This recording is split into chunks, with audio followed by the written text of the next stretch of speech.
ये कहानी है फिल्म प्रोमेथियस की, जहां हमें पृथ्वी दिखाई जाती है। इस समय पृथ्वी पर कोई जीवन नहीं होता। फिर हम एक एलियन शिप को देखते हैं जिसमें एक एलियन बाहर निकलता है। वह कुछ पीकर समुद्री झरने के पास अपने आप को नष्ट कर लेता है और उसका डीएनए समुद्र में मेल्ट हो जाती है और यहीं से पृथ्वी पर जीवन की शुरुआत होती है। अब 35,000 साल बीत चुके हैं। इंसानों ने बहुत तरक्की कर ली है। एक दिन रिसर्च टीम को गुफा में एक चित्र मिलता है। इस चित्र को देखकर सभी चौंक जाते हैं। इस चित्र में एक आदमी 5 ग्रहों की तरफ इशारा कर रहा था। ऐसे ही चित्र उन्हें पृथ्वी के अलग अलग जगहों पर मिले होते हैं। वे लोग समझ जाते हैं कि हमें बनाने वाले ये चाहते हैं कि हम इन ग्रहों तक पहुँचे। फिर हम एक एंड्रॉइड रोबोट को देखते हैं जिसका नाम डेविड होता है। वह प्रोफेसर से पूछता है, आपने हमें क्यों बनाया? प्रोफेसर कहते हैं कि मैं तुम्हें बना सकता था। प्रोफेसर कहते हैं, एक दिन मैं इन सवालों का जवाब ढूंढ लूंगा। फिर हम एक शिप को देखते हैं जो उस ग्रह की ओर जा रहे होते हैं।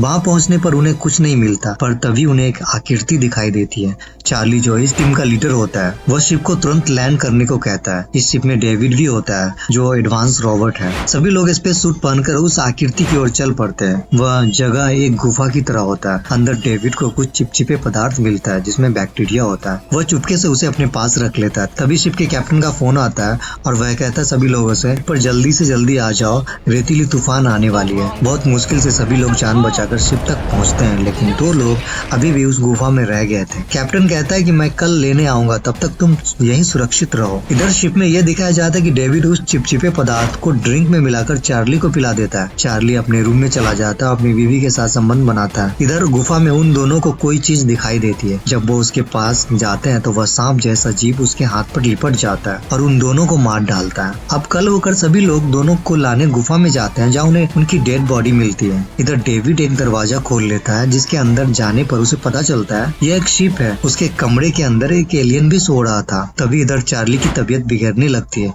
शॉ जल्दी से उसे शिप में ले जाकर क्वारंटीन करना चाहती है, पर वैसा नहीं कर पाती। उसे जलाकर मार दिया जाता है। डेविड शिप में उससे पूछता है, क्या तुम दोनों ने संबंध भी बनाए थे? वह कहती है, ये मुमकिन नहीं हो सकता, ये मेरे अंदर नहीं हो सकता, इसे बाहर निकालो।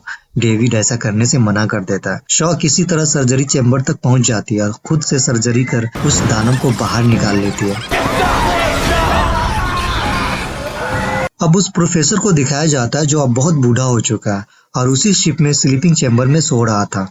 वह डेविड को उस जगह पर ले जाने को कहता है।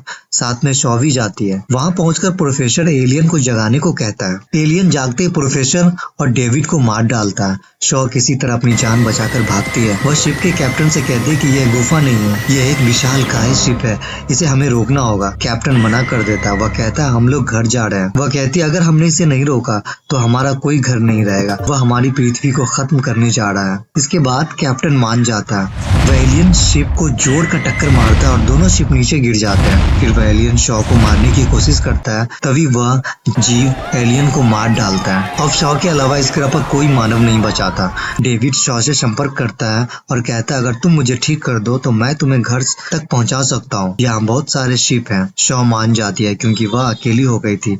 जब डेविड ठीक हो जाता है तो उसे एलियन के ग्रह ले जाने को कहती है। वह जानना चाहती है कि जिसने हमें बनाया वह हमें मारना क्यों चाहता है। अब फिल्म में आगे यह दिखाया जाता है कि शॉ की मौत हो चुकी है। डेविड उस ग्रह पर जाकर सभी एलियन को मार डालता है और यह फिल्म यहीं खत्म हो जाती है।